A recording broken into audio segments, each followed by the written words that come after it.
We are just about ready to get into our pre-match talks, discussion, interviews for our Silverr versus Ancoboy semifinals game, our second and final semifinals game.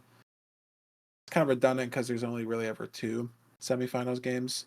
Actually, it could be different, right? Like if you had like a tournament, for example, that was like a 4-player free-for-all, you could have like 4 semifinal games where like the winners all go on to like the final game where it's like 4 people. Do you know what I mean? Sorry, this doesn't matter at all, but No, it's a good point. It's a good point. possible that there could be more than 2 semifinals games. So saying second and final semifinals game isn't necessarily redundant.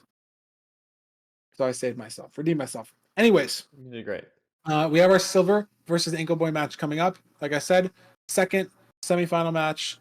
Winner will go on to face a low key in the grand finals as our last match of the day, our best of 7. The loser will have to play right after they lose against Quist for the third place potential $500 prize trophy on the ranked profile, immortalized in ranked playoffs history. So, Nerdy, what are your initial expectations for this match? Will it be a 3-0 like the Loki Quist situation? Will it be a 3-2? Who do you have going to it? I'm saying 3-2 Silverr. I'm saying Wow. 3-2 Silverr. That's my prediction. Call me crazy, you know? The good thing about this is that I can like as long as the match hasn't ended, I can still say that my prediction can come true. You know what I The mean? 3-2? Yes. Whereas a 3-0, if it goes 1-1, I can't say that prediction. So I'm going to go 3-2 for this reason alone. Makes sense. And yeah, I'm saying Silver's taking it. He's getting to the finals again. I think Silverr, he 3-2'd Monji yesterday, and Ancoboy 3-0'd Automat. So I think if they both play the same way that they played yesterday, I think Ancoboy was playing more consistently, less mistakes, similar speed of play, but I think if you take their gameplays from yesterday and put it on the match today, Ancoboy takes it 3-2. But I think if 3-2. Silverr can Okay. iron out the mistakes that he made, get that speed back and the consistency back that we've seen from him in season 1, seen from him in the seas that he's won commandingly. He had a 424 first portal yesterday, almost on ranked world record pace. Could have been a potential sub 7. So if we see that type of gameplay out of Silverr, could be a 3-2 Silverr or even a 3-1 Silverr. But before we get into that, we have a Silverr interview to show you guys, different than the interview yesterday, more Silverr interview content. So we will send it over to that and see what he has to say for us.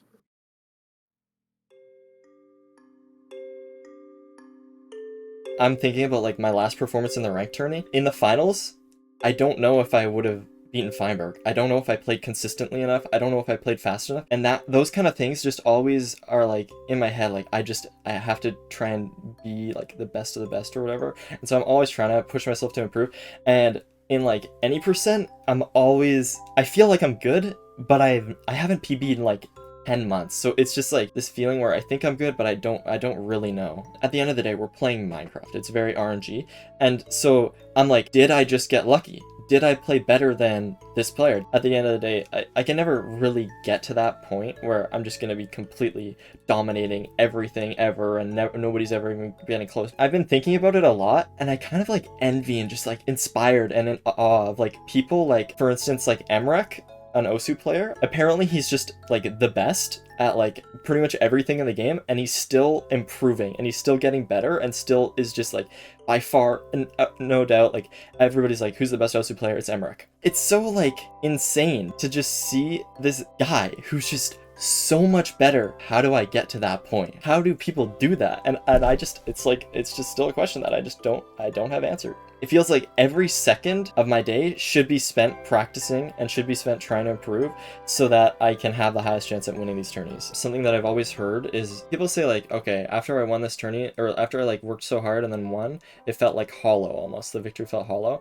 And so for me, it's like I try to focus on like the process as well, enjoying the process of getting there. And that's why it's so perfect, because Minecraft is just genuinely a game I really enjoy. And so like the process of it all is just like, it's enjoyable. And so that's what I try to enjoy the most. I never want to feel complacent, or I never want to feel like I should stop working hard or trying hard. I enjoy the process of figuring out where I went wrong and improving on that. The other thing is like, I have this insane anxiety about tournaments. I'm always nervous basically, but the difference between now and when I first started playing tourneys is when I first started playing tourneys, I was nervous while I was playing. Like I remember playing iWin tourneys way back in the day, and I would be shaking like mid run, like mid seed. Now I never really shake mid seed. It's just the before. The before I'm nervous, and then during I'm good. Even beyond that, it's like the mental of being able to like recollect or whatever. For instance, like in the ranked tourney in season 2 here,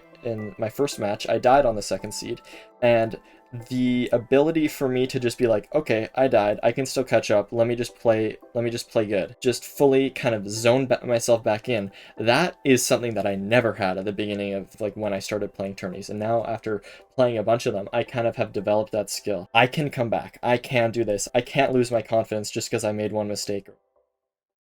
Something that I think about a lot is like how we're kind of just like put into this world, and it's just RNG whether or not we have high IQ or good reflexes or whatever like that. And I'm thinking about that and I'm like, is it RNG? Is it just luck? In a way, I really want to think that it's not.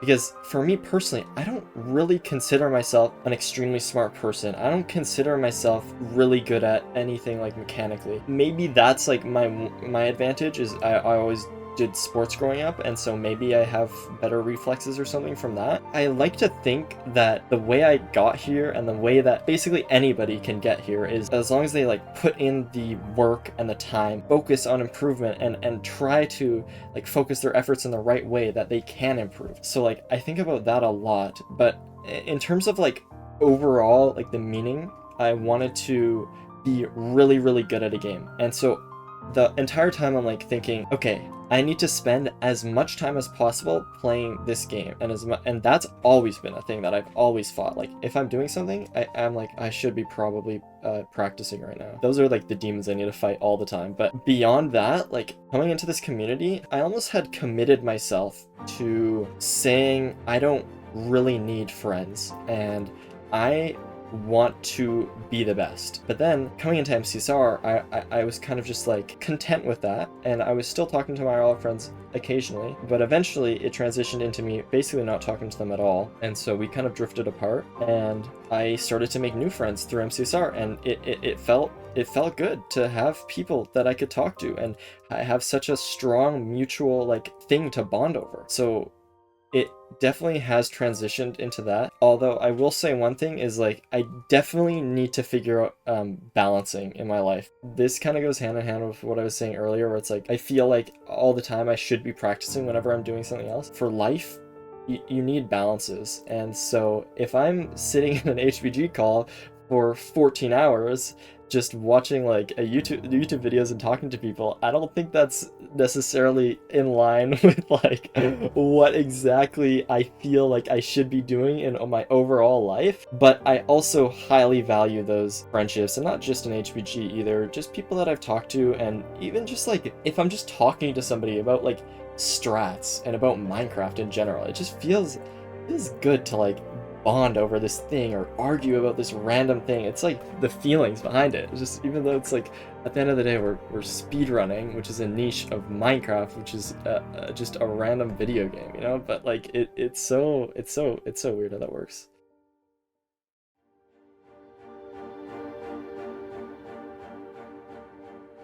No, I don't think so. There are aspects of my gameplay that are the best or close to the best, but if I look at every individual skill, you can say, oh, Dugal's faster, Feinberg's more consistent, Rain's better at resetting, all of these different like aspects. So like until I have all of those, Until I'm faster than Dugile, until I'm better at resetting, until I'm more consistent, then I wouldn't consider myself the best in the world. I think there's a part of me that's like happy with everything that's happened, of course. At the same time, I still feel the drive and urge to improve and get better.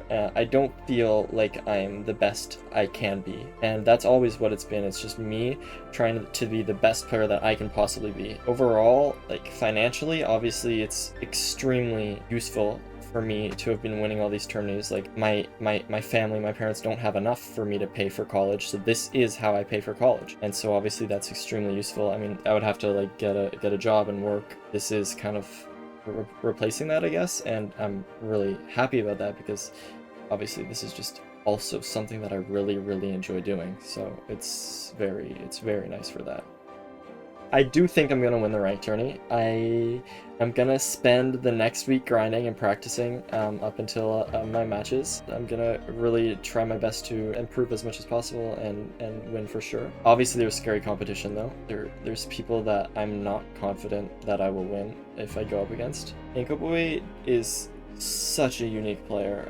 It's really hard to know. Like randomly I'll just be playing a seed and he'll be like 40 seconds ahead. I'm like, what happened? Like how? Genuinely the single reason why I love the replay system the most is so I can watch Ancoboy's decision making, because he's always the player I'm like, how the fuck did that work? How did that work? And then I can watch the replay and I'm like, oh, that's out. And I'm like, it's like so nice. It's so nice. For me personally, always growing up, YouTube has always been like the thing that I want to do. I want to be a YouTuber. For the esports aspect, this was just kind of something that like opened up. It is obviously very cool. I guess I'm just along for the ride, but at the same time, I'm like, I'm gonna be around. I'm not planning on stopping anytime soon, definitely.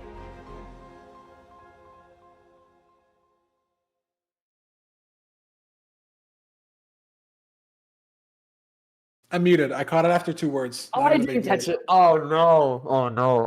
You were muted too? Yes, It's all yes, good. yes. We were It's a down so spiral. we were so engrossed in the video. It's a down spiral. No, that's true. That's actually true. That guys, that's actually my cope. That video was so inspiring. I love Silverr.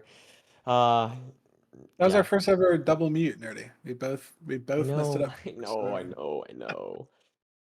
Yeah, that was sick. Surely he wins. And we didn't hype him all up to get 3-0 Yeah, that would be bad. Ancoboy or surely it's a good series, right?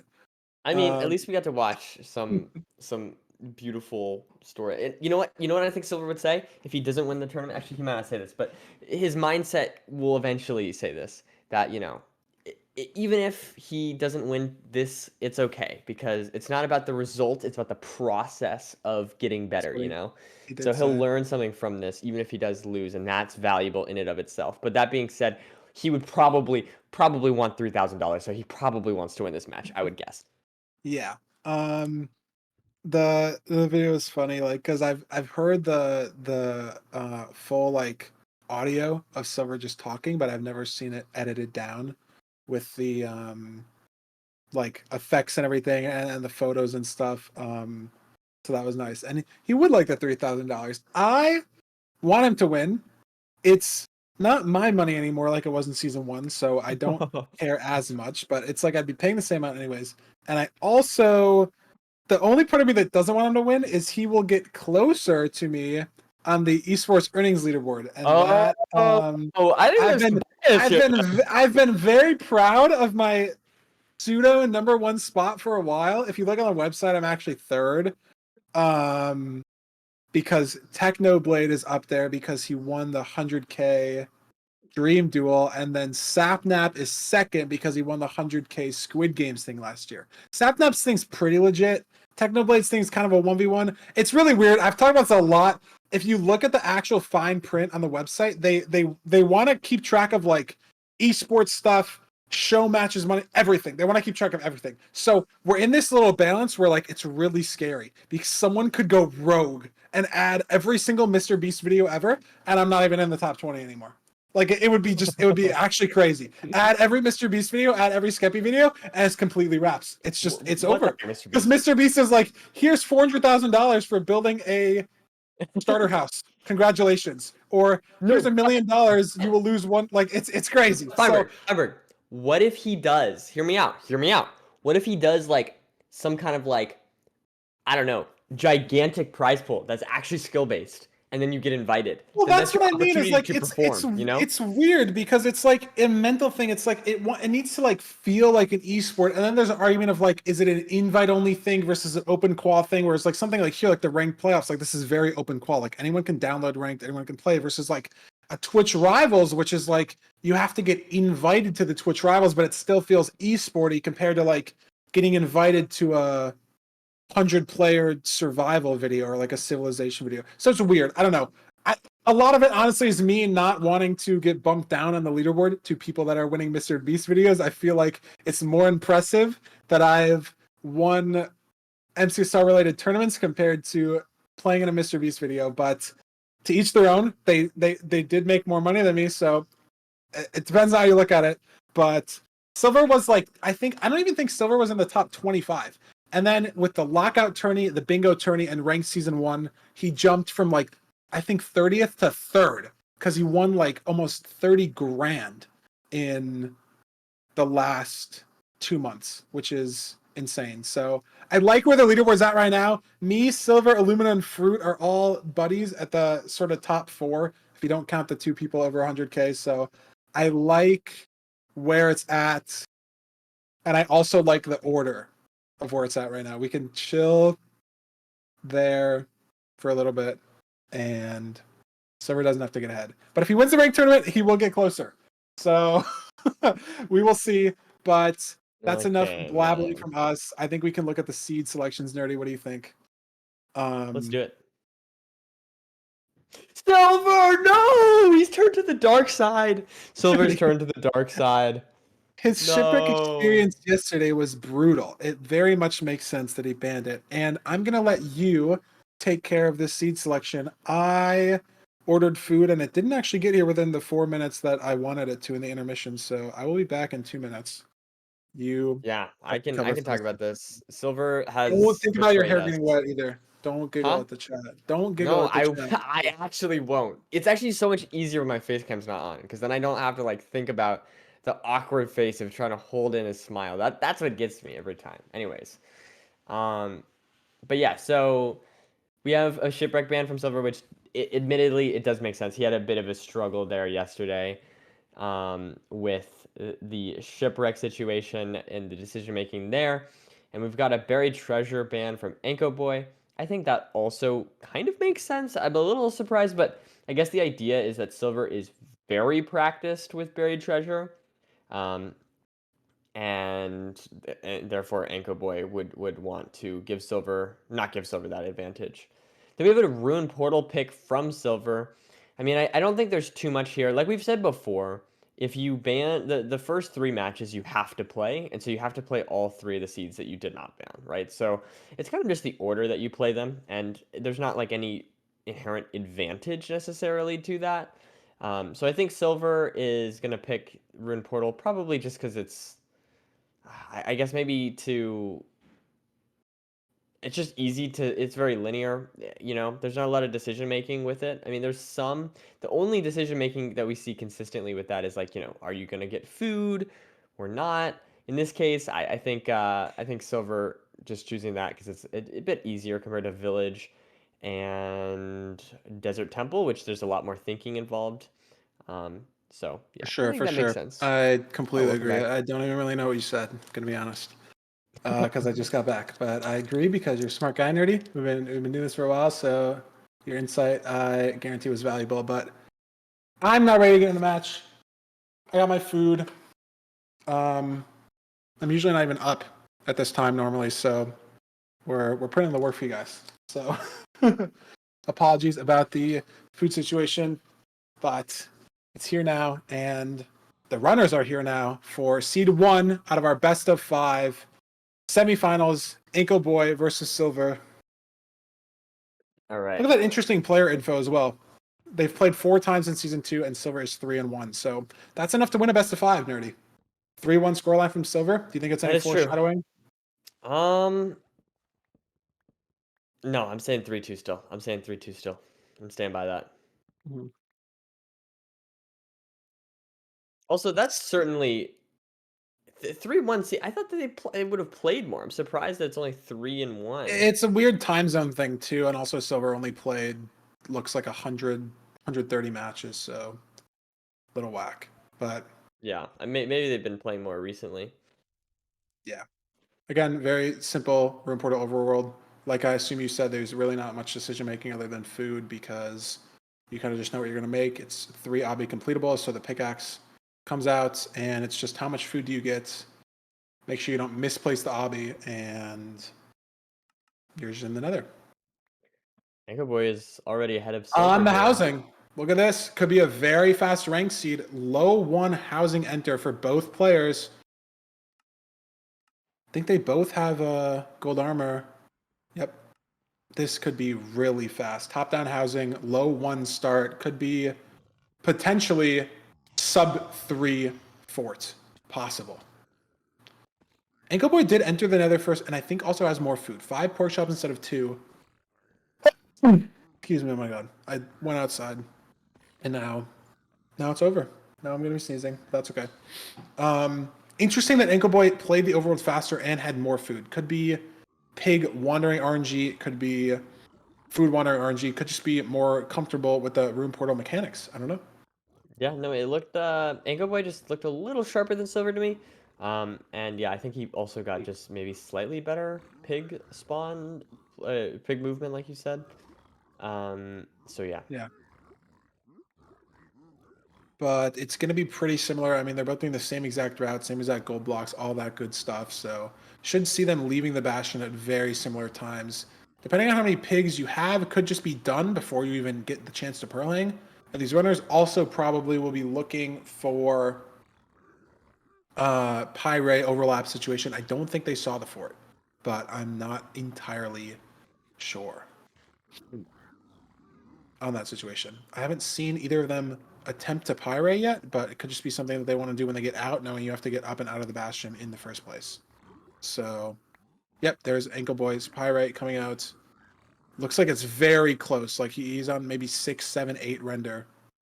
9 render, so 9 chunks away. Yeah, this could be low 3 forts for Ancoboy. If this Pearl just somehow lands on the fort, it's sub 3. But he's Pearl hanging to check upper chests. So is Silver. Looks like Silver's got his trades though, so very similar pace from both players. Ancoboy is just 1 Pearl hang ahead of Silver at this rate and a couple seconds on the chest because Silver's going to loot this chest and Pearl out, and he's going. Gets that spike, and he's gone. Ancoboy at the fort, 3:15. Silver's going to be here literally 5 seconds, 10 seconds behind.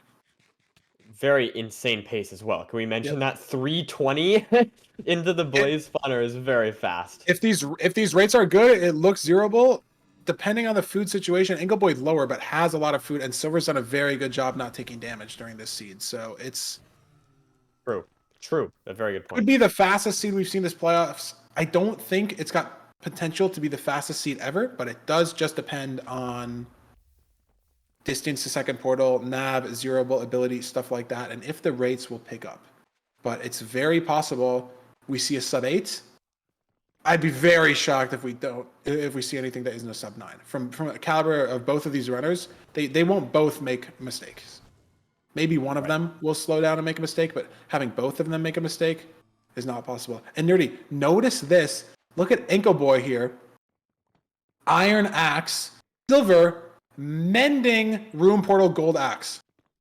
So you can continuously kill blazes. Extremely rare. I don't think I've had a mending gold axe in like a month. So fun that you can just keep wailing on the blazes, and the XP from the blazes will mend the axe. So it'll never break. So it's fun. an interesting thing because the gold axe you have to get double crits. Yeah, you but have to double crit, but it's faster. Yeah, exactly. It really doesn't matter, but it's just cool. It's just cool. That he doesn't have to craft the iron axe. And looks like Ancoboy blinded on just 2 rods. I'm looking at the inventory stuff. Yeah, and Silver blinding on 4 rods. So both these runners early blinding, not entirely sure why. It is overlap, doesn't really matter. Usually I'd do it on 6 or 7 instead of 4, but it doesn't really matter. You ran out of things to do, right? If you've crafted, if you've Yes. pre-crafted fully for 0, if you know sort of where you're going. And it also is slightly better to know where you're going. Like, you have more time to think about where you're heading and where you're pulling and where you're going towards. And it looks like, I mean, literally, look, seconds between Both. these runners. Ancoboy started going, but Silverr got his 2 rods quick, and he's literally 1 pearl away. This food Wow. situation might be the deciding factor. Ancoboy is going to be able to play out the rest of this seed on these pork chop. Silver's going to have to hunger reset if he wants to 0. And it's also going to come down here to the pearl speed, getting to chords. I don't know where they're going, but Ancoboy building up here. Like they're both hovering around the same, 10, 20 chords, but Silver's got to go up on this lava still, and Ancoboy's building up 145, 272, Silver 6 blocks away. Again, within 10 seconds. It seems like it's just the overworld difference from Ancoboy. He's just been able to carry that time save, but Silver's been completely matching pace. And a mid-6 stronghold from Crazy both stuff. players, and Silverr being in second on a mid-6 stronghold is just insane. Instant after Ancoboy. And he's got the food, doesn't need the hunger reset. If he hits the 0, it's sub 8. Yeah, and Silverr has made like almost no mistakes. He's playing this amazingly. Yeah. No cage. Front cage. Tower. Clips! Is that going to get him out? He is. He can go to 90. He's pushing 95 still. This could be the risk that ruins Ancoboy's run. Gets the bet off. Wow. I would have for sure went to 91 there, but he still got there even with the 2 block overhang and stuck in the cage. Gets the 0, mid-7. And Silverr will also get a sub 8, but it's too slow. He's going to lose the seed on, I think, what will be his second fastest ranked completion ever. And he is losing because Ancoboy is just 15 to 20 seconds faster. Insane. 734. I think that's the second, maybe the third fastest ranked completion of all time. That is ridiculous. Like I don't know. Like, look at these numbers. I mean, I'm like just speechless. I don't know. Like, and they're literally, look at this, nerdy. Enter Nether 10 seconds apart from each other. Yeah. Enter Stronghold 10 seconds apart from each other. Literally, they played the Nether split the exact same pace. It took them the same exact amount of time to do the entire Nether within a second. And I would also like to point out that, like, we mentioned at the beginning that it was the overworld where Ancoboy got like better food situation than Silverr, and that was why he could enter the end sooner because he had better food. So Silverr had to hunger the reset. hunger reset. Silverr maybe lost 10 to 15 seconds, but Ancoboy instant nav the stronghold and was just in there for 0 and went to 95. So wouldn't have even mattered if Silverr had the food. It was somehow Ancoboy managed to crush the overworld 10 seconds faster plus more food. And that was the entire seed because both runners played legitimate, like, perfect Minecraft for the last 6 minutes of the seed, 7 minutes of the seed. That was it. That's all that happened. Amazing stuff. They like very small minor mistakes, but just perfect Minecraft. I mean, the same exact time that it took them the same exact time to play the Nether. That's insane. 2-second difference on the Bastion enter, but Silverr makes up 2 seconds from the Nether enter to the Bastion enter, but you spawn on the Bastion, so what does it really matter? And then Ancoboy makes back the 2 seconds again. They're literally matched, like, split to split. The Fortress took the same exact amount of time. The Nether took the same exact amount of time. The Finding Stronghold split is different only because Ancoboy went on 2 rods and Silverr went on 4. That's the only difference. Yep. So that's why we're not talking about that split as much, and the 16 seconds there doesn't matter at all because it just depends on how many rods you go. If you go on different rod counts, I mean, I don't even know what else to say. Like, it was literally just, I don't know. Like, these splits, it looks like you just someone wrote them in and they just did a terrible job of like faking splits. It doesn't look real. That it's just the same thing over and over and over again. Like it's like they copy pasted and dragged like an Excel down totally. to 10 seconds and they're like, shit, these are all the same. We should change up like a couple of them here and there by a couple seconds. They did the same thing. It was the same Minecraft, and Ancoboy just slightly edged it out. Crazy stuff. I mean, I don't know. It's crazy. I don't know what else to Enter say. is crazy. That is absurd. Yeah, I think I don't know. I wonder if this is on the website that I'm looking at. Fastest times. This is just for this season. So the fastest rank time this season is a 7:41. Zionox has a 7:13 all time. This was what, a 7:33? I am curious. If I look at Silverr's VOD channel, I know he has a very fast ranked completion. I know it's like 7:3 something. It's 7:37. So Ancoboy, that was the second fastest ranked completion of all time in a 1v1 against another person. I know Dougal has a 7:23 in a private match.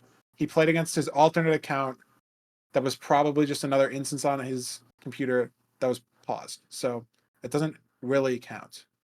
This was in a game. Now, to be fair, they knew it was a ruined portal, so that's probably like a couple seconds that you don't have to like think about the overworld, but they didn't know anything else about the seed. There was, in addition to the ranked tournament pressure of if you win this series, you are $1,500 richer at the bare minimum. And then you get to play the grand finals for not only an extra $1,500 potentially, but the glory of winning. Silverr, the two-peat on the line, Ancoboy, the spoiler on the line, and like sort of a run back from his poor performance in season 1. Compared to how he's playing in season 2, it looks like a completely different player. So I don't know, man.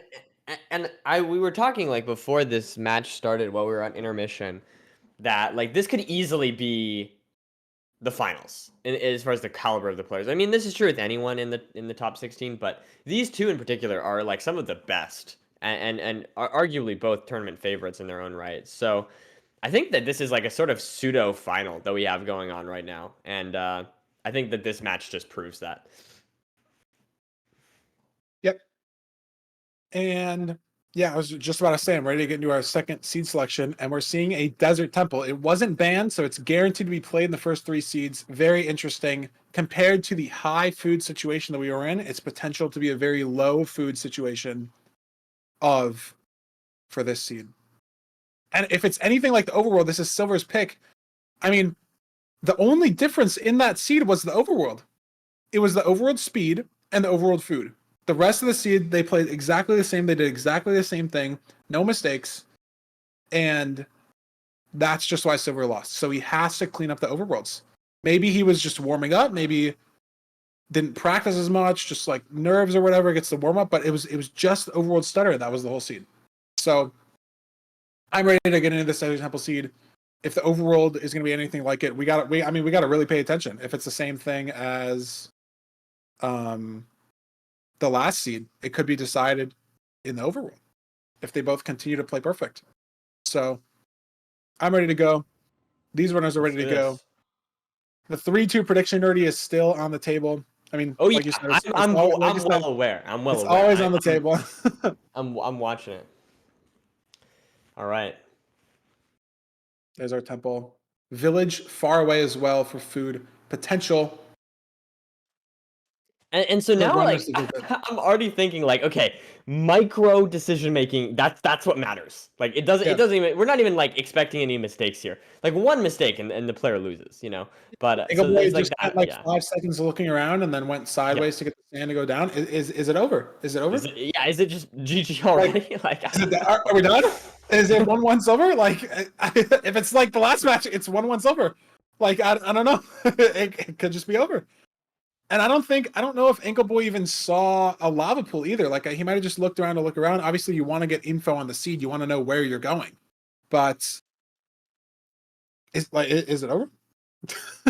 I don't know. Both these Very well, winners looks maybe. like they're doing similar things. The village is very interesting for food. 1 gap and 20 flesh is not good at all. So having the bread, I mean, we saw a seed yesterday just completely be decided due to village food, but it is far away. It's weird. And look at Ancoboy running so far. I don't know where he's going.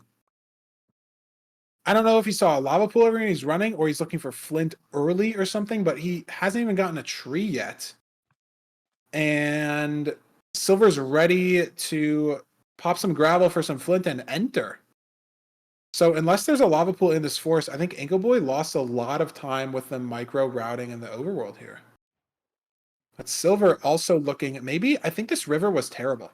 I think he was looking for flint for a while and couldn't find it. Maybe that's why Ancoboy was running for so long. There's a, what is this? Flint, pickaxe, everything, gold. Is it enterable? No. Must have been a crying in the way. Doesn't want to commit to it. And there's a lava pool right here. Would have been slower either way. Is he going to get village food? No. And this is a difference maker here. Ancoboy is going to be slower for sure. Not even starting his nether portal yet, but look at the food he's getting from these cows. Patented cow hole. Love that strat. So rare. Love it. But so good. And look at the time difference though on the seed. Silverr is in quick. Again, like I said, low food situation. And when you're in a low food situation, you don't want to spawn in a Soul Sand Valley looking at a Soul Sand Valley fort. It's just not what you want to see. You want to be in a Crimson, you want to be in a Wastes, you want to maybe be in a Warped. You don't want to be in a Basalt, you don't want to be in a Soul Sand Valley. It's just not how it wants to go. But the trade-off here is Silverr is 30, 40 seconds ahead already heading into this seed. And if he can keep his food management well, or if he can manage his food well, whatever, that might be all the time. I mean, Ancoboy won off 10 seconds in the overworld, and Silverr now has 40, or he's just ahead. And the enter quality, other than the food, is the same exact for both players. Same blocks, same tools, same everything. One of them didn't miss anything. Silverr, I guess. Oh. And he's got to chug the gap. Yeah, it's a little RNG there that the piglins kind of shove each other. Could be RNG, could be mistake, could be unlucky. It just happens occasionally. Oh my god, Silverr. Oh my god, Silverr. Triple clutch. Okay. He's able to clutch, and he's on 4.5. I wonder if he's not going to aggro here again. He's playing it safe. He's got the gold armor. But as I was saying, and maybe I cursed him, there goes the food management situation. Yep. Like it's done. It's gone. You're done. Like Run flesh is all you have on the menu at this point.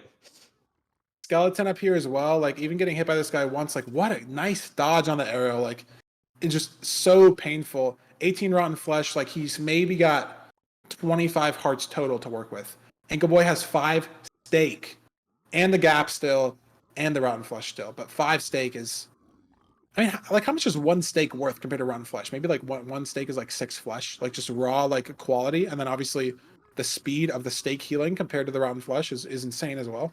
Because you not only have to wait for the slow healing of the rotten flesh, you have to physically eat 6 of them. Like, you just have to sit there and just chomp 6 in a row, like, with the animation. You know what I mean? Like, it just takes forever to eat 6 food pieces compared to 1. So, assuming that's even the ratio, but Silverr will still have a lead. He lost time on this bastion for sure. I think he's trying to figure out where he should pearl hang. They entered the treasure from the bottom. I like the direction he's pearl hanging there. I think this food situation is going to lose him too much time throughout the run. Is he going to string split? I think that's all he's missing. I don't think he split his string. So he's only got 64 string. He can make a lot of anchors though. He's got one anchor only. He's got 1 anchor and 5 beds only. I mean, looking at this fort, you're not going to need a blaze bed unless he's going to safety security play the spawner, and maybe that string split is going to come back to bite him. Had a full 64 stack of string, and it didn't split. But look at this. I mean, strays here is crazy. Me personally, I play the spawner. I double TNT the spawner. I play the spawner on low food. Like one wither. Oh my god! One wither skeleton hit and you're dead.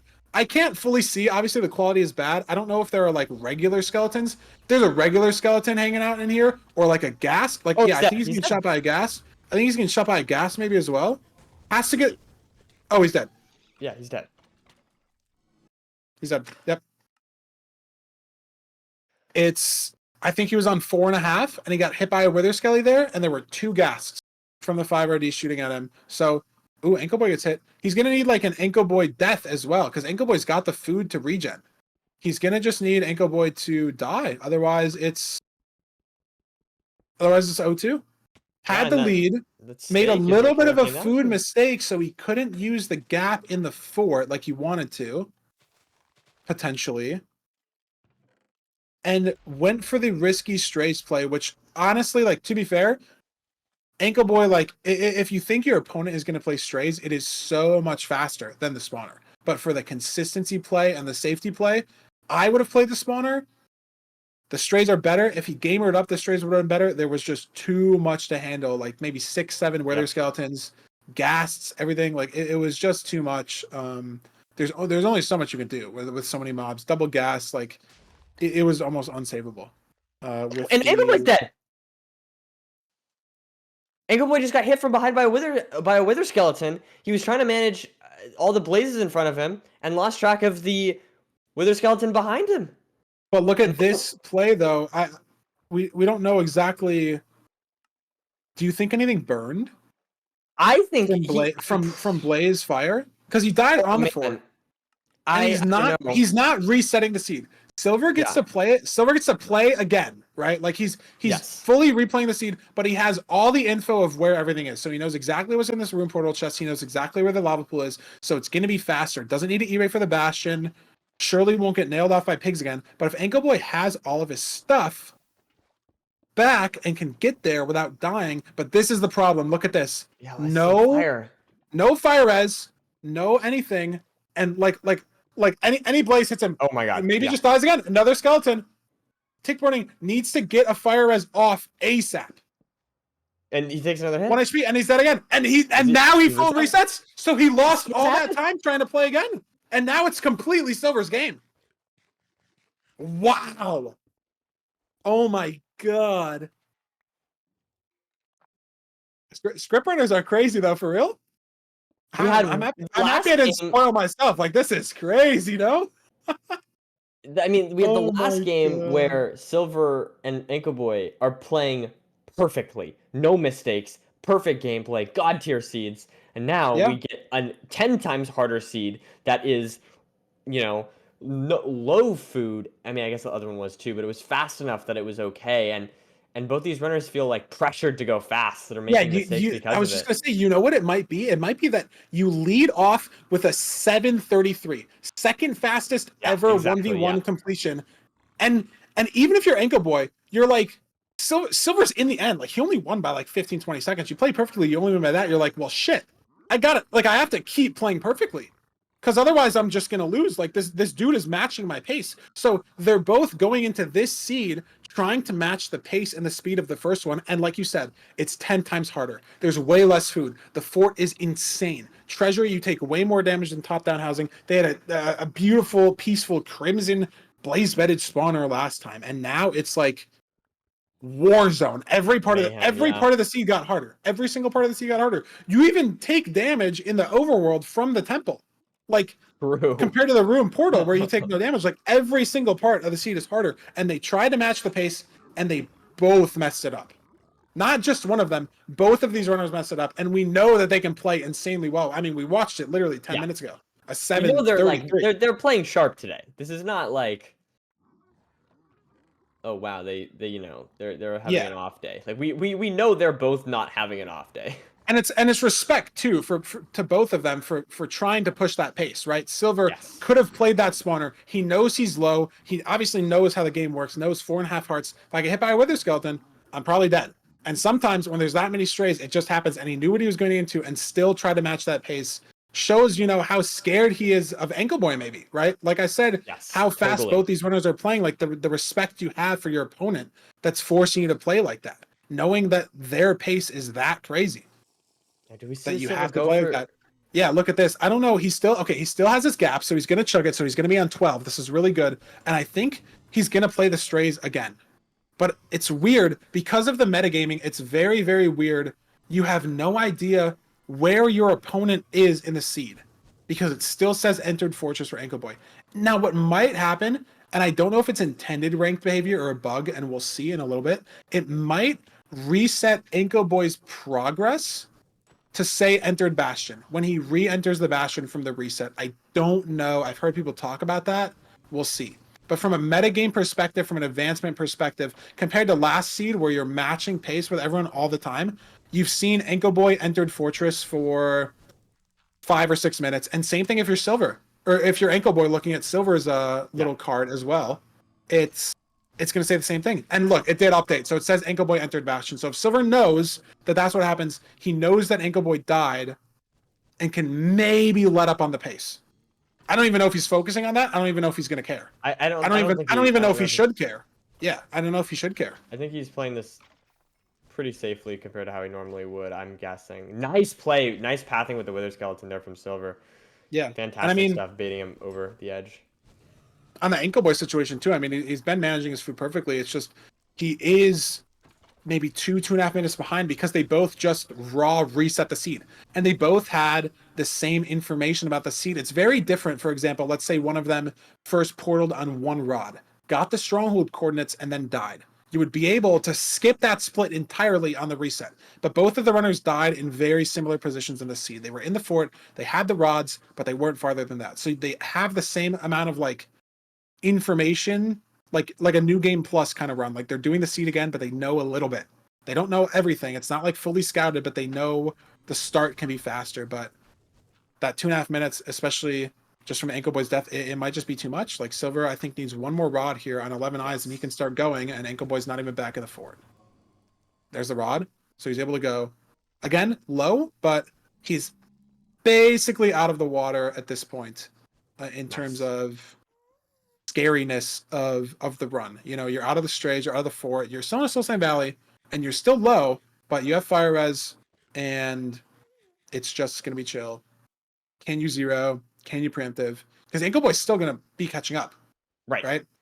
Especially with the food management. He does have the stake again because of his different overworld routing. So as long as he doesn't get completely comboed like last time, he will be able to catch up and he will be on Silver's tail. So Silverr can't have a monumental level throw like we saw in the 21-minute game earlier between Twist and Low-Key. Can't have that sort of stronghold experience. We'll see. Oh, Ancoboy's. Oh my god. God. Almost take a Curled second into the lava, and I didn't think he was gonna get the fire res off, but he did. Still alive. And the stake is gonna mean he's gonna crazy heal back up. Maybe he doesn't even need to eat the gap. I think you would eat the gap here. Especially like running out of SSV. I liked how Silverr, pre-gapped the fort. Like you would pre-gap like a UHC fight, like you're pre-gapping the blazes. Yes. But as long as Ancoboy's being safe, but Skeleton, Wither Skelly, it's so hard to read Wither Hearts, and there's the gap. So it's a regular gap. There's pre-gap, there's gap, and there's post-gap. Nice pro clutch as well. But Silver's in the portal room. Easy preemptive. And I don't know if he's gonna go for zero here. I mean, he probably he split his string, so he has more beds. I think he has an anchor. He hasn't pre-crafted anything though, and he might not be. I mean, he knows Ancoboy's still in the fortress. Yeah, he knows Ancoboy's in the fort. He's not going for it. I think that's respectable. I mean, to be fair, maybe you're nervous, right? We don't know what Silver's thinking about. He says he gets nervous a lot in turn. He's also said that he tends to not get nervous while playing anymore. But after the experience in this seed and the experience in last seed, like, yeah, how do you not get nervous when you get styled on with a mid-7 and you like play perfectly and you lose? You get a sub-8 time and you lose. Like, it makes no sense. So maybe the nerves are back, right? Down 0-1, not in a good spot, especially after dying. And Ancoboy, like, not knowing that Ancoboy died, right? Like, you just instantly in your head, 0-2. I'm losing. I lost. Instantly in your head. And now he knows, because Ancoboy's still in the fort, hasn't even blinded yet, he knows he has the time. Halfbow is so consistent that I don't necessarily hate the play. especially with rotten flesh food, weird pearls. If it's like a clip, cage clip, complete Yeah, time waste, that's a good messes point. up any pearl, messes up anything, complete time waste. And if he dies again, it's over. And my I think God, if he wait. dies again, the mental is shattered. What? Sorry, I thought Ancoboy got hit by a wither skeleton. I think he did, but I think I That's okay. thought it was sooner than it was. And here's the purge for Silver. I forgive you, nerdy. Thank you. Thank you for the forgiveness. Silver takes game 2. I mean, good stuff. Yeah, I mean, he's got to hit the 4-bet or 4+1, but yeah, I mean, had 6 explosives and 1-1. Brought it back. Nerdy, this match is twice as slow as the last one. They could Yeah. have played 2 more Rune Tunnel Literally, seeds more than in the that. time that it took them to play the Desert Temple seed. Twice as slow. But I mean, looking at the splits, I mean, the first 3 give us some perspective on how the seed was going, and then it is kind of just a train wreck after that because they Right. both died. But Silver having the lead into the Nether because, I mean, he looked around less. Maybe Ancoboy like went to the plains on purpose for food, right? Like I Yeah. didn't really know where he was going, but maybe it was an intended part of his overworld routing to get that food. But either way, that it ended up shaking out. Ancoboy was 40 seconds slower with better food. And if you look at the pace, like 2-second difference between the entire spawn in the Nether, travel to the Bastion, play the Bastion, go to the fort, get to the fort. 2-second difference. But I will mention that Silver did completely fall off of the Bastion and lose maybe 10 to 15 seconds to that. So maybe Silver was a little more ahead than it looks like on the splits without the mistake. But obviously, he made the mistake, so he was behind. And if you make the mistake and you die, you're going to lose the seed, but they both died. So Yeah, they both died, so just ended up end being of the day, yeah. who died second is basically just what happened. So I don't know. I mean, I'm ready to go to our seed 3. I'm trying to think. I think it's maybe I wouldn't have thought Village. I guess Ancoboy banning BT makes sense. No Ocean Seeds in our first 3. Going to be very interesting, though, because this is not going to be a 3-0, nerdy. So your prediction is even more on than it was. Yes. True. Um, Yes, at least be a 3-1. We are going to get a game 4 and a game 5, which means that we can play any of the 5 seed types again, which is very interesting because it could see a buried treasure pick, could see a shipwreck pick. Before we get into the match, though, we should throw it over to a quick sponsored segment from our ranked sponsor, Creo. Yeah. Pog. Exclamation mark Creo. CreoCards.com. Go there and sorry, I'm a little distracted reading the chat copy pasta. It's all good though. Anyways, CreoCards.com, exclamation mark Creo. They have metal prints. They're in Nerdy's background. They're in my background on the wall. My lighting is terrible though. So it's I don't really know what to say. But if we switch over to our art scene for a second, you can see the 3 exclusive MCSR themed art prints that we have for you guys to buy now on the website. They're all themed around each of Minecraft's dimensions, and they have speedrunning elements in them as well. So a shipwreck and a magma ravine in the overworld, a bridge bastion in the nether, and a 0 cycle in the end. So if you go to exclamation mark Creo, CreoCards.com, if you buy 2 posters, you get 25% off. If you buy 3, you get 35% off. There's 3 different sizes. They all ship with hanging materials included, some nice command strips, very easy to put up. I was able to figure it out in 10 minutes. And I don't go outside and I barely do things for myself. So it's very easy to hang them up and figure it out. So that is not a problem. If you like the art, you like the artist, you support the artist, you get to support the community, get to support the creators. Check out careercards.com. Very, very awesome stuff that they're partnering with us and making the playoffs and the prize pool possible. So very awesome. Pretty fantastic. Yes. And And just look at them. They're so cute. yeah, that's the small size that Nerdy's holding up, and it's a Curryway And crown then thing. there's this one, and then this size here. Maybe I Yes. should put. You know what I'll do? I'll put this one next to it so that way you guys can see all 3 next to each other. Yep. And I think we are ready to get into the match. Yes, we are. Very pog.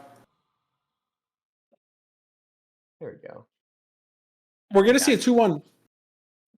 Just depends on who's going to take the 2-1 on our village seed. Oh, they didn't change the seed. It's all good. Happened yesterday. What can you do? Give the back in a minute, and we will get that village seed up for you guys. What can you do? It'd be kind of funny though. It'd be a good twist. It would not be good for competitive integrity, but it'd be a very good twist to just run the same seed back again. Oh yeah, that would be In like a show match, like a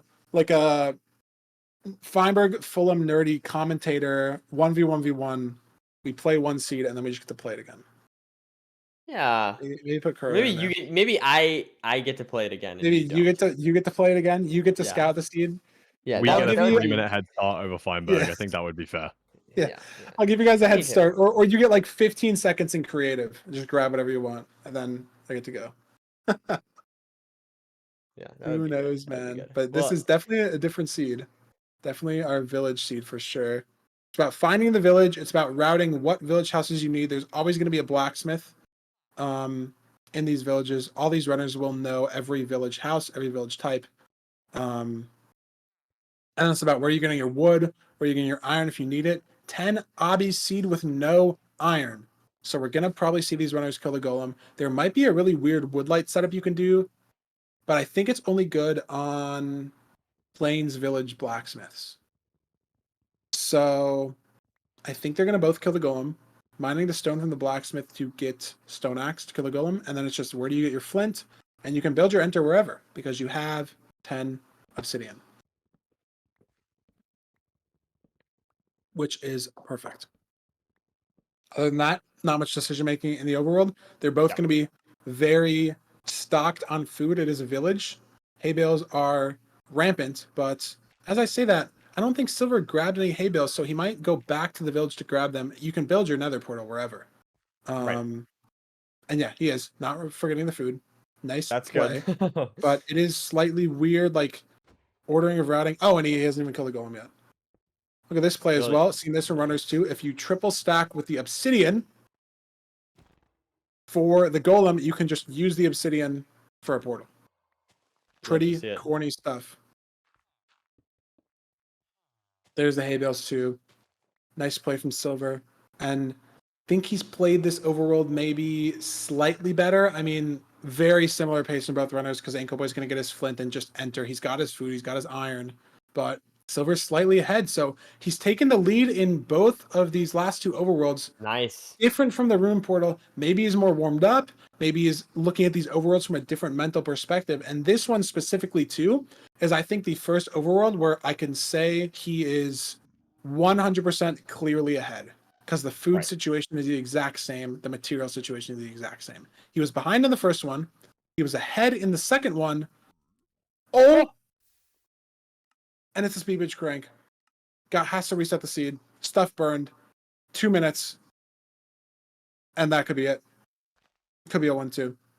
2-1 Ancoboy. 1-2 Silverr. I don't know if he's That is nervous. brutal. I know personally with the gas there, when you go to 2RD, it is honestly weirder to speed bridge when you like can't see anything. I don't know if anyone in chat can relate or if anyone who plays the game a lot can relate.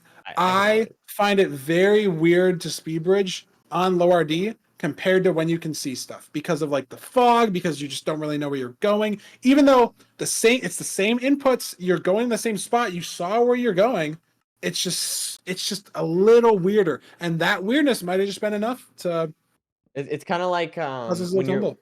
It's okay. This is similar feeling for me is when you're speed bridging the other direction. Like, normally Yes, if you I angle do. yourself I do. left, I do S and D. I do S and D, and Yeah. if I have to do A and S, I'm like 3 seconds slower on like the setup and like making sure I'm right. I think it's a very similar situation. but that's probably harder, I think. But same idea. As It's just Ancoboy like gets some gold little armor. weird stuff. Yeah. This is stables. He's in a triple.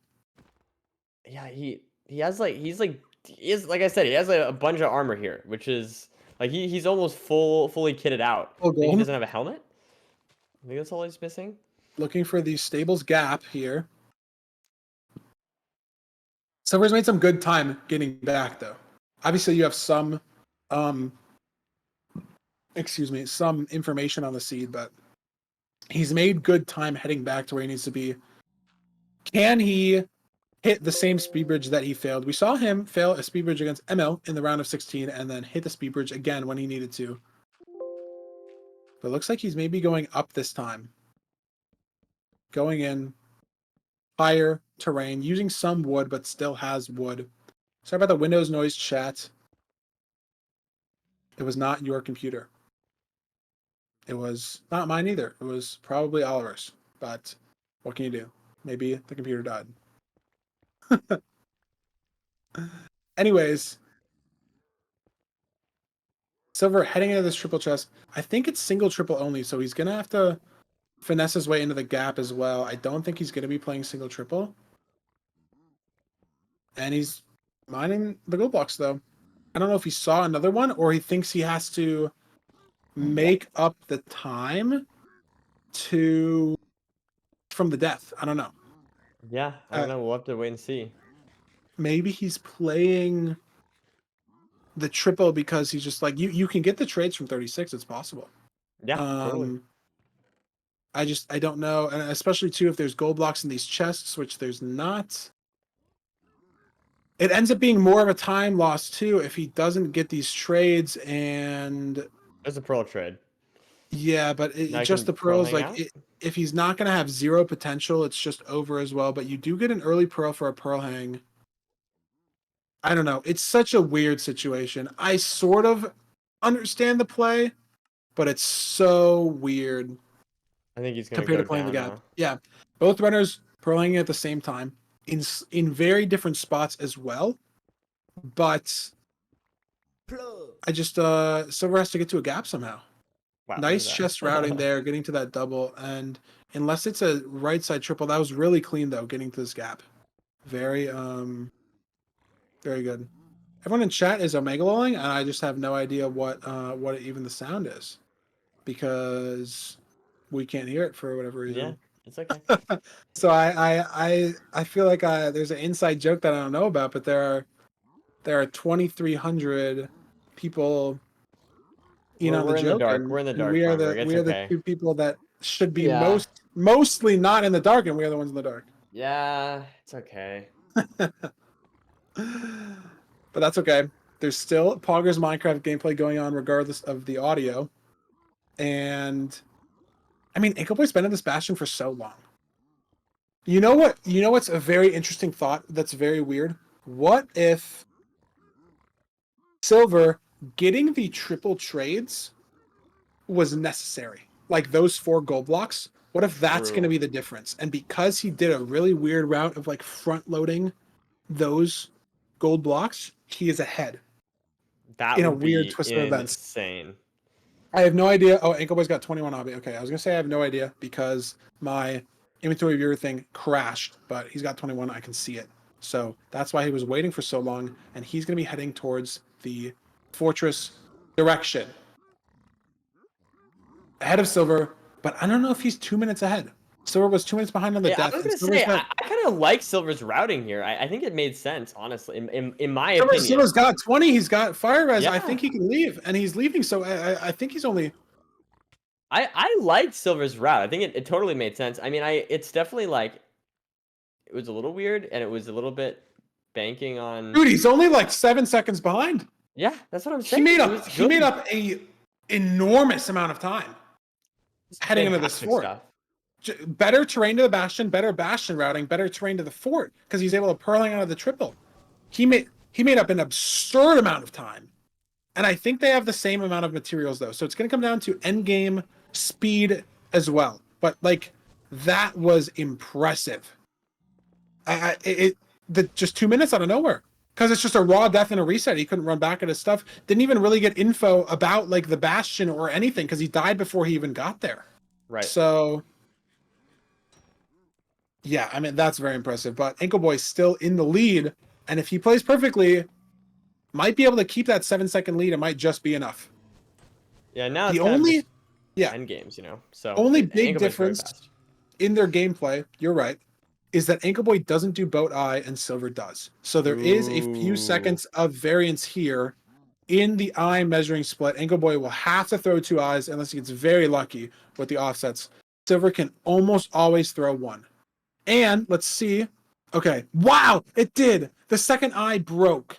That's another huge thing with boat eye. This first eye won't break. The second eye will. So if Silverr gets 100%, which he did, Ancoboy has to get another rod. Silverr doesn't. Okay.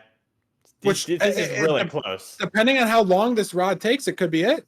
Ancoboy's got 11, needs the next rod, drops off the next blaze. So it was only one extra blaze, but that's a couple seconds, and it could matter. Silverr needs one more blaze. This one, if it drops, he's gone, and he's gone. He's going the same way. Once again, a super And close match. are they going to different strongholds? I don't think so. I think maybe Ancoboy pearled the wrong way at some point. Ancoboy, 2 pearls ahead, maybe? 2 pearls ahead? I don't know. 2 pearls aheads. Heading down to chords, negative 140, 212. Silverr at negative 140. Going to find that same exact little ravine area here that he's going down. I mean, they're in the same spot. Ancoboy digging down a little more. It's literally... I mean, Ancoboy's using that little, like, ravine to build the portal in. Silver's not. It's a few seconds. It could be it. Yeah, every Ancoboy little bit matters here. Gets the spike. Low on food. Not low on food. Low on health. Might have to hunger reset. This is where the spike led you. And it's too far. It's not real. Silverr going middle as well. Gonna get baited into the middle path. No time save there from Silverr. Potentially heading top left. Ancoboy heading bottom left now. Is he gonna curve back to top left? He is. I think this was a top left portal room angle, but no. Not committed there. Hears it from top left and is gonna start digging. But look, he's still in 2.5. Even if he gets it, it's still a hunger reset angle. 1.5 now. Is Silverr going to hear it here as well through the wall? He might have. I don't know subtitles that well. Yeah. No, he just nabs it though. And look at this. Ancoboy has the hunger reset. Silverr can go. It's the food management situation and the crafting. Who has it pre-crafted? Who can go? 7. Silver's whipping it. He's in the end first. If he goes higher, it's GG. It's literally 4 to 5 seconds. Wow. 58. 58. Might not be doable. No gold pick from either player.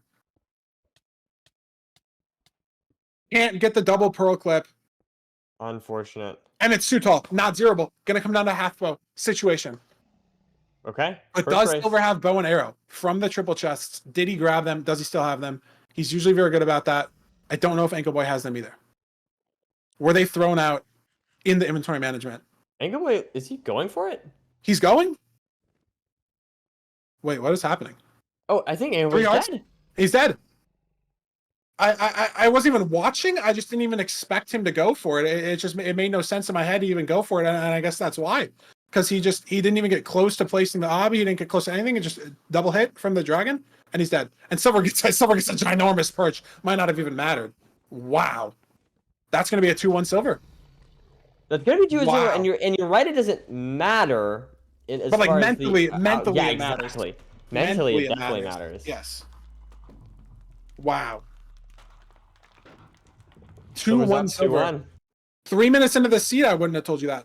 I would have put a lot of trust in Ancoboy to clutch the seed out. But I mean, look at these splits. Like, what is that Bastion to Fortress comeback from Silverr? 1:45 raw death. Almost 2 minutes actually, if you count the nether enter discrepancy. And he did like 2 routes. Yeah. Insane. But I'll save the analysis. We're going to have the Fulham mid-set analysis very, very soon. As soon as the clips get compiled and everything is ready within the next 30, 45 seconds, talking about the things that we didn't have time to break down for you guys in more detail with some clips, with some insights on what Ancoboy can do to send this to a game 5. Your 3-2 prediction's still on the line, Nerdy. To be fair, it will literally always be on the line until the series is over. Yes, but it's looking good. I think this is like the optimal 3-match thing of Silverr being up 1 specifically for my prediction. So do you think Ancoboy wins the next seed? It's going to be very interesting too after the analysis segment to look at the seed pick bans, as all 5 seeds are now available to be picked again. Ancoboy can pick what Silverr banned. He can pick what he banned. He can pick the seed he won on. He can pick a seed that he lost on. He can pick any one of the 5 seeds. Someone said Pla again. I'm imagining people are Omega again, but again, we can't hear it. It's an inside joke. Maybe everyone's trolling us. Maybe Oliver's trolling us. Everyone's That trolling would be us. crazy. Yeah. I don't know. Fantastic stuff. Great 3 matches so far. All 3 have been amazing. You know, Ancoboy, it seems like it, I don't know. I guess it came down to just consistency, really. Consistency versus pace. Like I don't know. Silverr, sometimes getting outpaced, but overall his consistency has just been better in both matches. you can't red chat me, say do not laugh, and put the cut emote. That's not even fair. That's not even close to fair. It's like a big red bar on my Twitch dashboard and the cut emoji combined. This guy is good. I do really like this. I like this little guy. I don't blame our analyst for taking his time here. There's so much to talk about in these last 3 seeds, but I think we just got the ready signals. So as soon as we're ready to switch over, we're going to send you guys over to Fulham to analyze, fully break down these last 3 seeds, and see what the future holds for this best of 5 semifinals.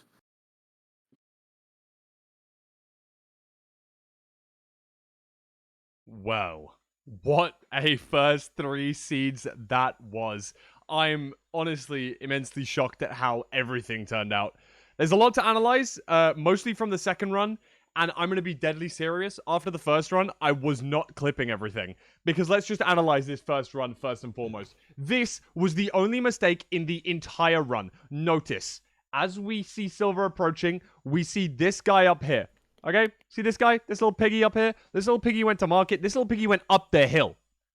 That is what has caused Silverr the only problem throughout this run. This pig decided to go walkabouts and went up this way, which was not quite ideal. We're going to see that in just 1 second here. Silverr goes to attack these pigs, and you see that the pigs start to kind of walk away. It's like, this isn't ideal. You know, the pigs are kind of wandering, and you can notice just at the corner of his screen here, I paused this in an awkward time, but you can see just the corner of this pig's little toe over here.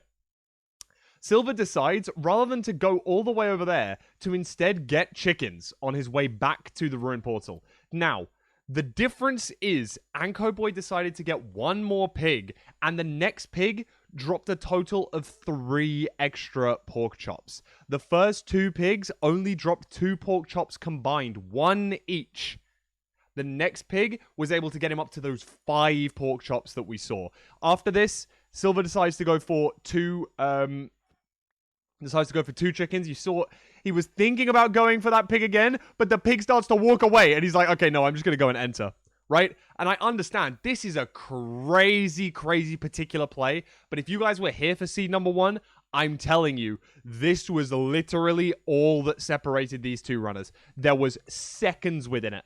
And the one thing that we thought may mess Ancoboy up was potentially this part right here, which was this pearl clip. He pearls into the cage and slightly clips in. Decides to dig this iron bar right here, which is arguably the incorrect play. It does take slightly longer. At this exact situation, you can instead dig the soul sand that is on your bottom right, rather than focusing on digging out this iron bar. And it takes a tiny bit less time. If this was a more difficult tower, that may cause an issue. But for Ancoboy, this was absolutely fine, and he was able to clutch up and not even just get to 90. I think he got to 95 here, which was, you know, higher than he needed to be, but played it very well. Hit the 0 cycle fantastically, and obviously there was just a few seconds between both of these runners by the time we entered the end. Of course, Silverr having to hit that hunger reset in the portal room, causing him to lose a few seconds. And yeah, now, bear in mind, I have clipped some of the more mundane things in this run that I thought, this might make a really big difference in the long run. Bear in mind, the first seed was played flawlessly by both players. So I've decided to pick out some unorthodox plays, some things you don't see every single day. And I'm like, oh, this is a really interesting play. I wonder if that might make 2 seconds of difference. And if it does, that could make literally all the difference in the seed. Notice, Ancoboy using the cow hole strategy here, whereby by placing a 1-block source of water, the cows automatically path towards this water, thinking they can get in it. Instead, they just kind of spiral around in circles, meaning you're able to hit them on the top and just grab up their steak. A really good play and allowing him to get some food before entering into the nether. A big difference to how Silverr entered nether much earlier, but without that food. But something that Silverr was able to see was this ruined portal, which we didn't actually see Ancoboy get. Meaning that he got some extra gold blocks and got gold armor for the Bastion, potentially making Silver's Bastion route slightly safer. On the contrary to what actually happened, because Silverr actually took a little bit of time loss in this Bastion, as we're going to see right now. He enters in through the back, pretty normal for now, goes up to this gold block, goes over here and I believe gets jumped and gets knocked back down to here. Has to chug this golden apple, which is not ideal. His only real main food source for the rest of the run. Now, all of these piglins are angry at him. He's going to have to use some rotten flesh, try and get back. Gets hit for a second time, gets hit for a third time, and then somehow manages to continue this route. This is going to mean that he loses a lot of that rotten flesh that is his only food source. And notice that as he's entering this fortress right here, we're talking he is on a very, very low amount of food and a low amount of hearts as well. I think that's probably what is most important here. Silverr decides to go for the strays. As we can see, there's a hell of a lot of strays going on. If we can mind out with the bitrate. There's a ton of strays, but sadly, with the stray ghasts, stray wither skeletons, everything going on, he's caught between a rock and a hard place. Withers to the left, withers to the right, tries to jump in between, but does sadly just die. Notice, he literally has no other path. You see 1, 2, 3 wither skeletons coming in from the left, coming towards him right now. You spin around, he's got 1, 2, 3 wither skeletons coming in from that direction. No other play. And gets hit while trying to get through to this spawner. Now he's got 6 or 7 of these guys all around him. But one thing that once he does eventually die here, which was somewhat expected, he goes straight in and resets the world. That is something that we're going to notice that Ancoboy did not do, right? Ancoboy did not do that right here. He's on full hearts, full health, but dies to these strays because he tries to go for this block-off play. Now notice, he runs through this blaze, taking 2 melee hits to try and block off the route because he saw a few wither skeletons on the backside. You notice them right here. He decides to go for the block off, but he takes 2 or 3 melee hits there and then notices a wither skeleton in front of him and then realizes there's one behind him still. And this is what caused the death for Ancoboy, going for this kind of audacious block-off attempt while taking some damage. A little bit similar to how we saw Dewo get hit around yesterday while running through those hoglins to try and get to the chalice on bridge, taking some acceptable damage to try and play slightly safer. Except in both circumstances, you ended up dying, and, you know, that's never ideal. Ancoboy, however, rather than going for the straight-up reset, he decides to run back to the fortress. And this is what caused him about a minute or 2 extra time loss. Comes back to this location. Still a ton of strays, a ton of wither skeletons, tons of blazes. You know, everything all around. Not only that, but some of his stuff may have burned. Getting shot from all sides. Just decides to go for the straight reset. But at this point, Silverr has been able to gain 2 or 3 minutes at this point in time.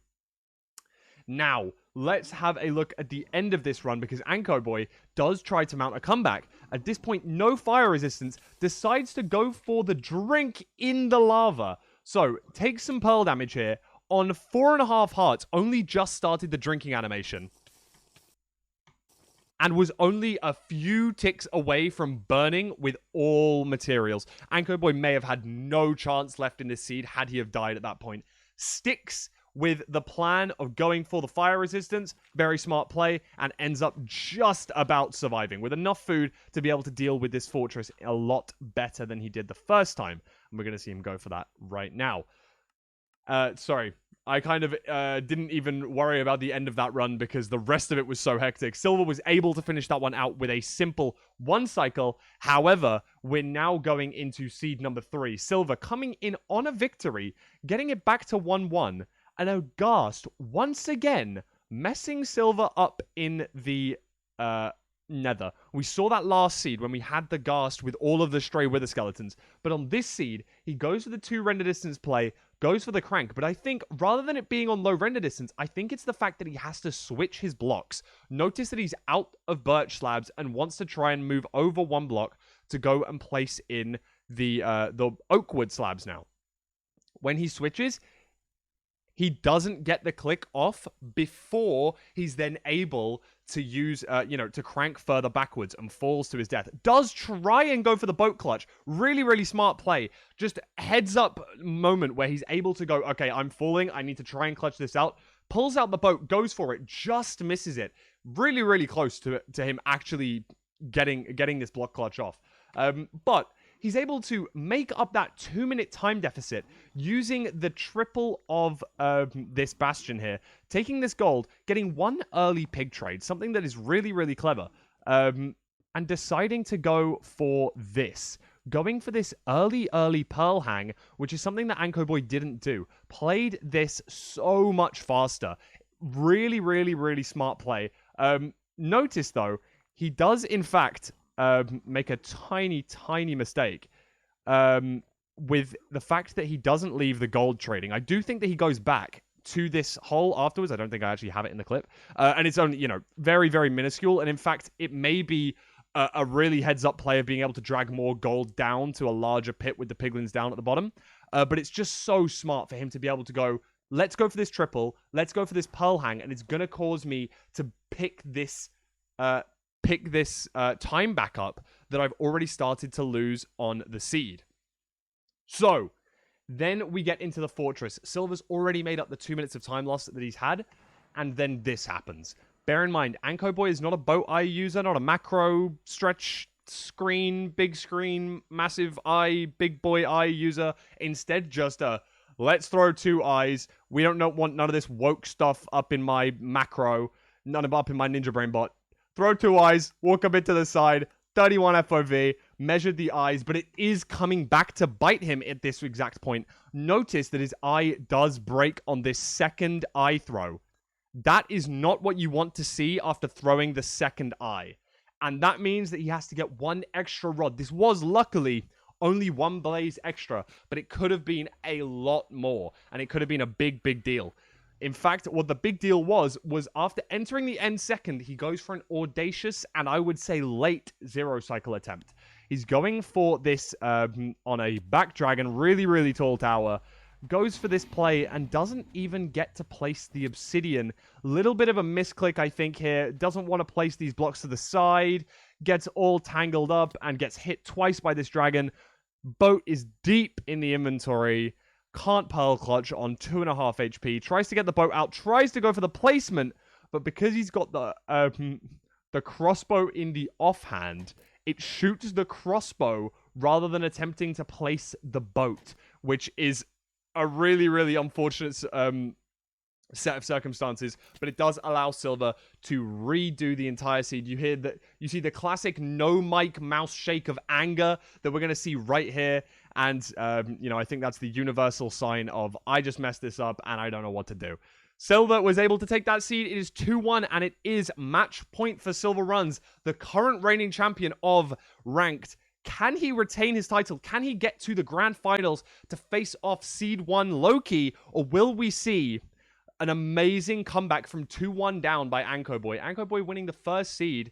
A little bit of a comeback mounting for Silverr. But with this break, maybe a little bit of time to recompose for Ancoboy.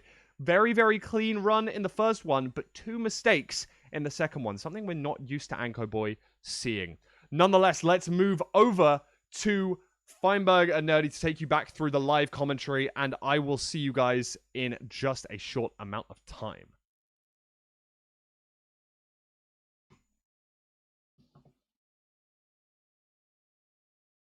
And I'm muted. God, dang it. I was gonna wait to see how long it took, but I guess if I can't respond to what you're saying, it's very obvious that I couldn't dang it. No, Fiber, I'm now the one that's failing at this. Yeah, now it's your turn. Oh, That's okay. man. That is okay. What were you gonna say? was gonna say thank you, Fulham, for the analysis, and I'm very excited for this match. It's gonna be so good. I mean, the 3 before it have been good, so the next 2, yes, I just spoiled the script. Sorry, guys. The next 2 are gonna be Ooh. even better.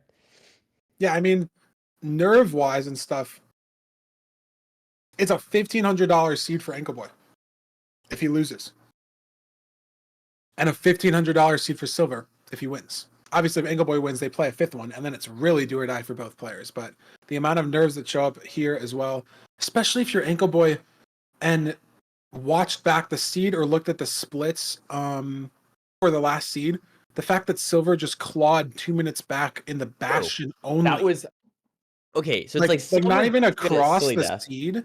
Yeah, Yeah. not even across the whole seed. Like just in the Bastion, he saved 2 minutes. Like Just he better cannot let that happen in the decision-making. next seed. It's just not possible. Can't let it Yeah. happen. So we're getting a room portal seed for seed 4. I think it makes sense. Anchorboy was able to pick any of the 5 seed types, and he crushed the room portal seed. Had a faster overworld with more stuff, and crushed the Nether. So we're gonna get into our next room portal seed. If Silverr wins, he's on to the grand finals against Low Key, and Ancoboy will be moving on to the 3rd place match against Quist. If Ancoboy wins, we get to see potentially the most type seed 5 of the entire playoffs so far. But Let's see. we'll have to see how the runners play. Both of them hitting that ravine jump. That'd be funny. 59 as well. You need a bucket. You need a pickaxe. You don't need anything in life, but if you want to win the seed, you might as well get a bucket and a pickaxe. You might as well. It would be better than not getting a bucket and a pickaxe. So it is weird though. There's your cows for food. Where's your water source as well? No use in a bucket without water, as they say. Let's see here. Both very similar. I think they're at the exact same tree. Yeah, and I think I saw potentially a water pool more forward next to these cows. I see water here on Silver Screen really close. So it's going to be a very fast overworld, like all room portal overworlds are. Sad that there's been no looting seeds in the playoffs. That's devastating, to be honest. I love No those. no sub 6 potential. Imagine their last room portal seed with a looting 3. You don't even have to blaze by the spawner. You roll up to the spawner, it's a 3 spawn. Bam. Another cow hole from Ancoboy. Very pog. How's the food situation for Silverr though? I feel like Ancoboy killed more cows again. And more food Yeah, he and might stuff. be going for more or less food. We'll have to see about if the Nether punishes those decisions. 5 steak is very solid. Yeah, I don't know how much Silverr has, but another Soul Sand Valley. And I couldn't catch it in his inventory there. Another Soul Sand Valley fort. Very similar to our second Nether, but that was on the Temple Seed, not the Room Portal Seed. Treasure as well, but it's fine because you know where the fort is and you see the rampart on the right. So very easy terrain decision here. But Silver's going around. They both saw it on the right. I feel like going right here is better, but I guess maybe I saw it wrong. Well, I didn't see it wrong, but I thought going right would be better. Can't even make this jump. Oh no. Lava here. Won't spill over. Okay, Silver has 6 pork chop steak thing. I think they're the, correct me if I'm wrong, Nerdy, but I think pork chop and steak are the exact same food quality in terms of I think saturation you're right. and I think bars you're and everything. totally I right. think they're the exact same. I just am very scared about being wrong. There's a lot of people. So I wanted you to back me up.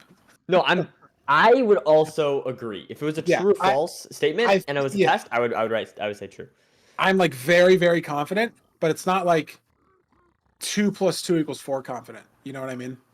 Like it's not that level of confident. It's more like 6 + 3 = 9 level confident. Like we're working with a little bigger numbers there, so it's not guaranteed that it's correct. I feel like it's more like 7 times 8.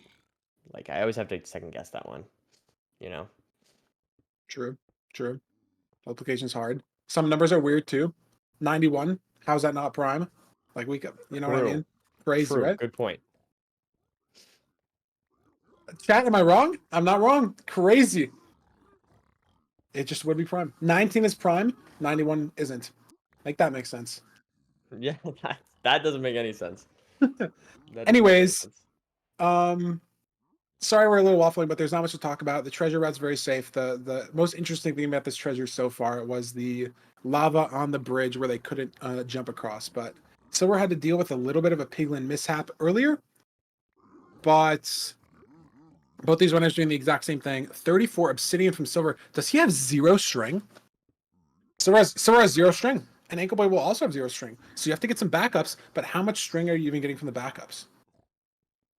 Has only enough glowstone and crying for 1 anchor as well. Looking at our inventory viewer. Ancoboy's got some string though. Potentially, I think I saw. No, it was quartz. No string. So they're all forcing backups here. There's only so many backups you can get until you have to go lower treasure. And if you don't get string by then, might as well blind on sheep. Might as well try to get a library. And then that's all you can do. I think it's way too slow to try to go lower treasure. So we're pearl hanging out back towards the fort. Any string? 30. And anchors. So it's not going to be zeroable, I don't think. What's 46? Yeah, he would need to mine 1 piece of glowstone on the ceiling to be able to zero cycle with 5 explosives. He has 4 currently, which is very rough, and I definitely would not recommend in a tournament setting. But so we're the fort at the same time, or faster than Ancoboy, and they're entering at slightly different spots. Silver's definitely got more progress on the spawner, more progress on these strays. So give him a nice lead here. He's got 3 stray blazes so far. Saw both spawners as well that he can double back to on some open terrain. Ancoboy in the same spot, but he has a huge magma cube, a ginormous little guy over there, and pearls through him, but still has to kill him, and it's going to be annoying if he has to go back that way. True. And it is some food usage. I didn't notice this. Ancoboy now on 1 steak only after starting on 5. Silverr has 1 pork, but he still has all 3 of his steak left. So much better food conservation from Silverr could end up mattering. We saw Silverr enter the end first on the last seed just due to the hunger reset. Ancoboy was in the portal room first, but Silverr entered the end first because he didn't have to hunger reset. It was that close between these runners. So if it comes down to that, if Ancoboy can't play the rest of this seed on 1 stake, which I really don't think he can, because you're going to probably have to pearl once, maybe twice the second portal, and that's already going to be all your healing gone. So I think Silver's in the lead here in terms of how long he's been at the fort, how many blazes he's killed, and the quality of his food. Ancoboy inventory says he has the same exact amount. He has slightly less glowstone dust, so he actually, unless he crafted glowstone blocks, which I just have no idea why he would, and it actually says here 0. So Ancoboy has 2 beds and only 1 anchor, which is hittable. 2-bed, 1 anchor axe is arguably easier than 3-bed axe. You can pre-set up the anchor, and it can do potentially more damage, but it is not guaranteed by any means. Right. Silverr himself has a low 9 world record choke to a 2-bed, 1 anchor, 1 cycle that didn't work back like a year and a half ago, maybe, when Brentilda had the world record. So even a player Silverr level caliber, it's just not hittable sometimes with a bad height. So we will see though. Silverr throwing 2 eyes, both runners blinding at the same time. Quirky little floating plains portal here, ranked quirkiness. And I think they blinded with the same amount of rods as well. Yeah, I think they both blinded on 4 rods. And they both threw 2 eyes. I think Silverr threw 1 and didn't like the boat measurement or got in the way or something. So as long as Ancoboy doesn't get a break here, which he shouldn't, not going to have any discrepancy there. It's just going to come down to 2 rods. And Ancoboy actually caught up a lot of time, I feel like. He's doing Being a on great the job. same amount of rods. It does just depend, though, on how many blazes actually you have to kill. And look at this, too. Ancoboy killing pigs in the overworld for food. So not hunger resetting, but still losing time to having to get food in the overworld. And now Silver's 1 rod ahead. He's playing a really awkward double spawner. I kind of like what he's doing with a weird sort of bridge setup, but it's 2 unblaze bedded spawners. Look at where he stands here to trigger both of the spawns at the same time from these like offset higher, Ooh. higher, lower stuff. Does Ancoboy have no fire res? Did he? Oh my god, this Wither Skeleton is gonna RKO him. Oh my god. He's getting getting hit. fire, fire. He's on He fire. can heal. He can heal. It's actually very important now that he got the pork chop, because if he didn't have the pork chop, he was just dead. But he's fine. Has the food still. I think you're right. I think he doesn't have any fire res. Yeah, I mean, he traded less backups. I think he got less glowstone. He got less crying obsidian, and he doesn't have any fire resistance anymore, and needs to get one more rod. Silver's already at second portal cords. It might just be over. Yeah. This could be 3-1. And his axe is broken, and he's pickaxing the blaze. Oh no. Ancoboy on complete shambles here. And I think it took Silverr a lot of time to get this rod also. So Yeah, I if think it you're is this right. blaze, okay, he did just have to go through a lot before that though. Looks like Silverr got a nice preemptive spike there, and Ancoboy's able to get to second portal cord, so it's not as dire as it potentially looks, but if Silverr hits this preemptive, hits the nav, it'll be over. Half Going ocean. Yeah, he got the Nothing. spike that direction, so I like the play of getting out there and looking for it, but it's just not visible. Potentially here to the right, just buried somewhere. And if it's not visible in these situations, you want to look for lower staircases. That was some great play from Silverr, checking that staircase. But it's, again, I don't know why I'm saying it's zeroable. It's not zeroable, because these players have no explosives. 4 explosives for Silverr, 3 for Ancoboy, and look at this, no arrows for Silverr. I don't know if he didn't pick them up, or if the treasure just didn't have arrows on the chests, or maybe it was only like spectral arrows, and those are weird to pick up. He made a bow. Yeah, that's unfortunate because now it's gonna be. He made a bow, Basically, but am I Bird stupid? race. Does he not have? Does he have arrows and he made it for whatever reason? Am I silly? Did he just make it? Yeah, he realizes now he has no arrows. Yeah, he even built the thing. I tried to right click it. He's probably like, "What the fuck? It's not. What? It's not pulling back." So now, if I'm Silverr, I have no idea, because it's just raw perch RNG. Is that it? No. Ancoboy, not in the right spot with the nav. Cave Spider, he looked like he was in the right area of this 4-way and then didn't commit the right direction. It was middle right, and he's checking the left now. So the longer Ooh. Silver's in here, the longer it takes, or the more like perch rules you can sort of go through. But obviously, Ancoboy can enter, get a 1 in 13, and it could just be over. But no But I think arrows and 4 explosives. If he messes up, it's gonna be very bad for Silverr. Yeah, if you mess up, it's almost like run back with more explosives somehow. Because like there's no way you take down all the crystals, right? Yeah, an Ancoboy here. In the end. I think Ancoboy still has 3 explosives though. Oh no. Looks like this might Push be for a Silverr, no. Weird 1 in 8 behavior. I think Ancoboy still has only Oh. 2 beds and 1 anchor. And there's a Yep. push for Silverr. Can he get it done into the grand finals? Has the sword. Here we go. Nice first anchor. Very nice second anchor.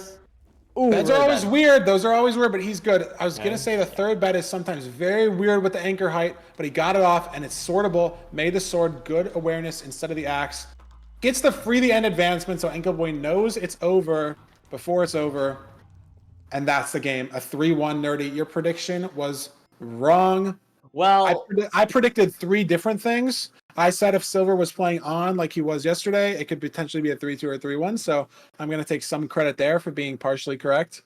Even though I covered a large amount of bases with my predictions. But Ancoboy is now in our 3rd place match. We'll have to play after just a short break. Going to play against Quist for the 3rd place trophy and $500. And Silverr has advanced to our grand finals versus Low Key, which will be right after our 3rd place match in just a couple hours. Best of 7. Silverr going for the back-to-back playoffs championship trophy winner. Awesome, epic person. I just kept adding words there. And Low Key, rank 1, seed 1 in the season 2 leaderboard. Can he make a statement, and dethrone Silverr.